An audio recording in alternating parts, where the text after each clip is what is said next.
नीता को तारीफ शब्द पता ही नहीं था। घर के सारे काम वह एकदम सही सही करती थी। खाना बहुत स्वादिष्ट बनाती थी, लेकिन फिर भी आज का खाना अच्छा था बहू, ऐसा उसकी सास कभी भी बोलती नहीं थी और पति भी कभी उसकी प्रशंसा नहीं करता था।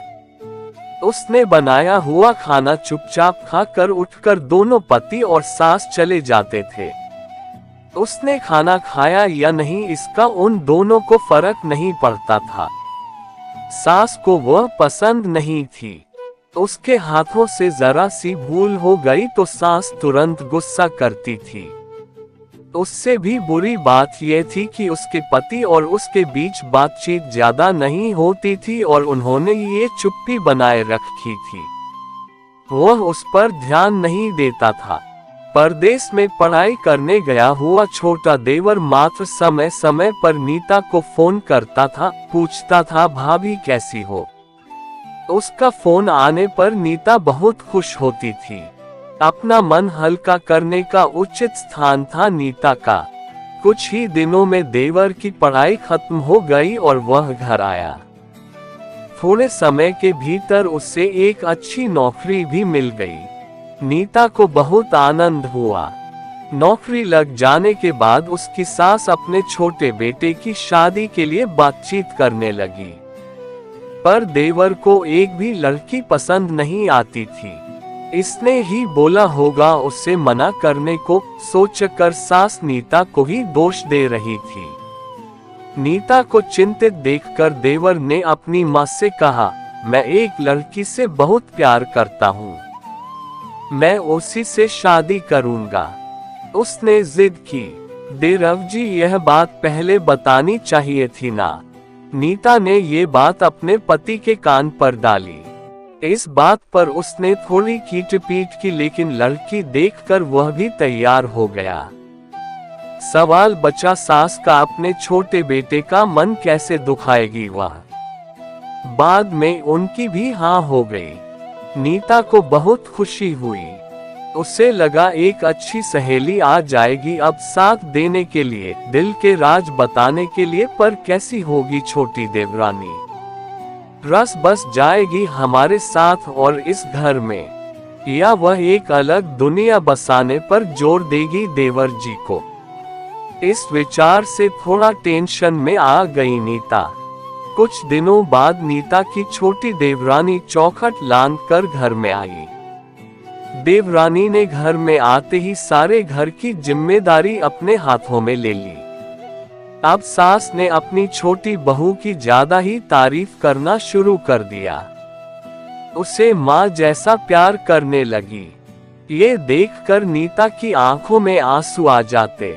वो सोचती मैं भी तो यही काम करती थी, फिर मेरे साथ ही क्यों ऐसा बर्ताव। अब थोड़े दिनों बाद छोटी देवरानी पूरे घर पर राज करेगी और फिर मेरी जगह वहां पर कोने में होगी। अपने ही विचारों में खो गई नीता। नीता के भाव समझने पर छोटी देवरानी नीता के हाथ अपने हाथ में लेकर बोली, दीदी मुझे सब पता है, मुझे अपनी छोटी बहन समझिए, देखना बहुत जल्दी सब ठीक हो जाएगा। छोटी देवरानी ने पूरे घर की जिम्मेदारी तो ले ली, लेकिन कामों में कुछ ना कुछ बार बार भूल करती थी। फिर देवरानी नीता के पास जाती और मदद मांगती थी।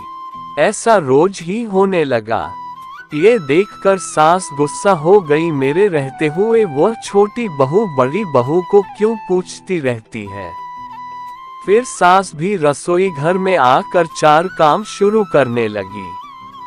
धीरे धीरे वह छोटी बहू के साथ साथ अनजाने में बड़ी बहू से भी प्यार से बर्ताव करने लगी, प्यार से बोलने लगी, नए पदार्थ दोनों को सिखाने लगी, भूल समझकर समझाने लगी। अब सास और दोनों बहुओं में अच्छी दोस्ती होने लगी। इस वजह से बड़ी बहू का स्वभाव भी अच्छा होने लगा। उसके स्वभाव में खुलापन आ गया।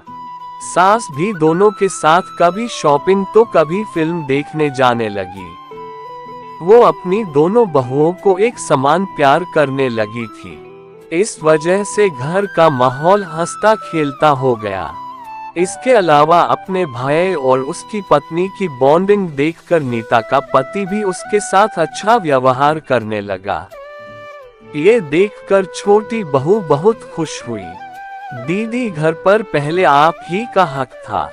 ऐसा बोलकर छोटी बहू ने पूरी घर की जिम्मेदारी अपने जेठानी को दे दी। साल भर में नीता के देवर को अच्छे वेतन और बड़ी पोस्ट पर स्थानांतरित किया गया। अब छोटी देवरानी भी अपने पति के साथ परदेश जाएगी और मैं फिर अकेले रह जाऊंगी।